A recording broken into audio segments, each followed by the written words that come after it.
Hello दोस्तों, मेरा नाम है आफ्ताब।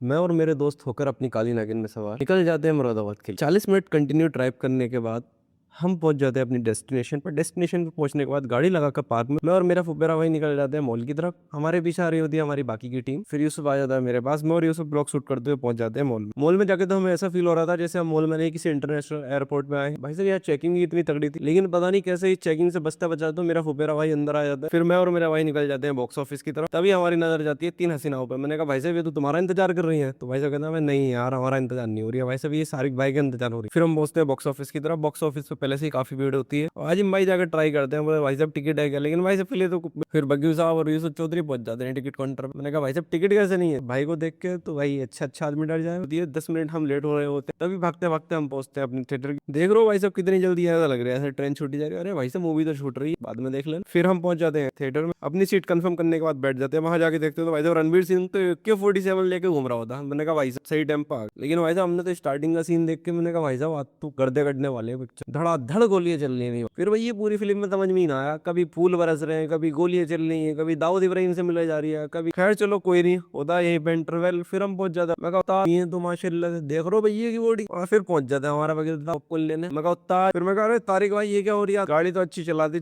भाई साहब कैमरा उससे भी तगड़ा चला रहे हो। कैमरा चलाते चलाते भाई साहब हो जाते हैं हम लेट। पिक्चर हो जाती है इतने चाल, मगर भाई ये पिक्चर में इतना मजा नहीं आ रही है जितना इनका सीन देखने में मजा आ रही है तो कुछ अलग ही चल लिया भाई साहब। खैर चलो जो भी चल लिया छोड़ो इस बात को। मैं आ जाता हूँ फिर अपने आप को थोड़ा सा कैमरे में गिर थोड़ा सा सुथरा दिखने के लिए भैया मुंह पे पानी वारी मार के बाल वाल सेट करके फिर हम निकल जाते हैं घर की तरफ। मैं कहा भाई साहब पिक्चर तो पूरी हुई नहीं मगर हमें नींद जरूर आना करके बेब मॉल को बाय बाय निकल जाते हैं घर की तरफ। फिर हमें भी भूख लगती है और हमारी काली नागिन को भूख लगती है। भाई साहब काली नागिन को खिला के थोड़ा सा खाना, दोनों काली नागिनों को लगा के साइड में थोड़ा सा भाई साहब हेल वेल ले। मैं कहा चलो उस्ताद घर की तरफ। एक काली नागिन का स्टेयरिंग आ जाता मेरे हाथ में, दूसरा तो सारिक भाई के पास था ही। फिर क्या था भैया उस्ताद ड्राइवर हम भी सही शुद्ध है। मैंने कहा लो कर दिया भैया को ओवरटेक करके। चलो ठीक है भाई साहब, लोग होता है यही बैंड। हम मिलेंगे नेक्स्ट ब्लॉग में, तब तक के लिए अल्लाह।